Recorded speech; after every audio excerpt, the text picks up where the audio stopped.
नहमदुहु व नुसल्ली व नुसल्लिमु अला रसूलिल करीम अम्मा बाद फ़अऊज़ु बिल्लाहि मिनश शैतानिर रजीम बिस्मिल्लाहिर रहमानिर रहीम। आज आपके सामने एक हदीस मुबारक पेश करने की सआदत हासिल करूँगा।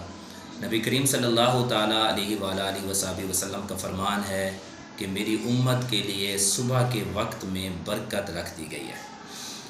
तो इसके ज़िमन में आपको ये भी बताता चलूँ कि बरकत होती क्या चीज़ है।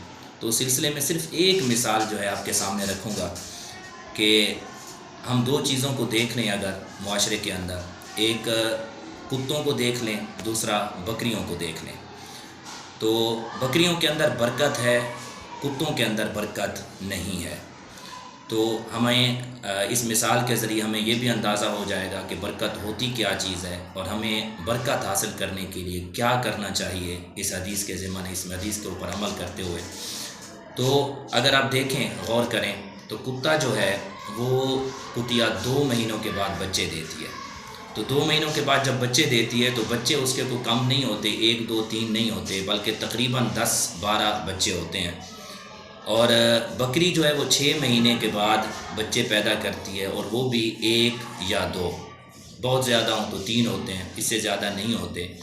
लेकिन अगर हम माशरे में देखें, हमारे इर्द गिर्द देखें, तो बकरियां ज़्यादा हमें नज़र आती हैं और कुत्ते कम नज़र आते हैं। हालांकि हम आए रोज़ बकरियां खाते भी हैं, सारा साल हम ज़िबा करते रहते हैं, और इसके साथ साथ कुर्बानी के ऊपर, ईद कुर्बान के ऊपर हज़ारों की तादाद में हम बकरियां ज़िबा करते हैं। लेकिन फिर भी हमें कुत्ते कम नज़र आते हैं और बकरियां ज़्यादा नज़र आती हैं। तो उसकी वजह क्या है? उसकी वजह सिर्फ़ और सिर्फ यही बरकत है। क्यों बरकत है? सुबह के वक्त को ले लें तो अगर आप मुशाहिदा करें तो सारी रात जो है कुत्ता वो जागता रहता है, जाग के गुजारता है। लेकिन जैसे ही सुबह की अज़ान होती है तो अज़ान के वक्त या अज़ान से थोड़ी देर पहले या बाद कुत्ता सो जाता है। तो जो बरकत का वक्त होता है वो सो कर गुजार देता है।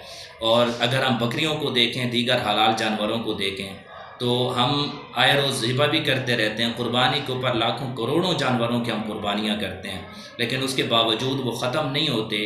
वजह यह है कि जैसे ही रात होती है तो रात के वक्त ये हलाल जानवर बकरियां जो है ये सो जाती हैं, और जैसे ही सुबह सादिक होती है, सहरी का वक्त होता है या फजर का वक्त होता है, तो ये जाग जाते हैं और बरकत हासिल कर लेते हैं, और कुत्ता सोकर बरकत हासिल करने से महरूम हो जाता है।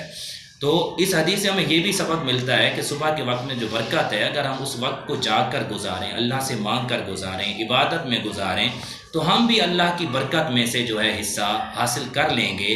तो हमारे रिस्क में भी बरकत होगी और हमारी माल जान औलाद के अंदर बरकत होगी, और हम बरकत में से हिस्सा पा लेंगे। तो हम इस बरकत से महरूम नहीं रहेंगे। लेकिन अफसोस से कहना पड़ता है कि आजकल हम इस बरकत वाले वक्त को सोकर गुजार देते हैं, जिसकी वजह से हम बरकत से महरूम हो जाते हैं। आए रोज़ हम लाखों कमाते हैं, लेकिन लाखों कमाने के बावजूद हमारी ज़रूरियात जो है वो पूरी नहीं होती।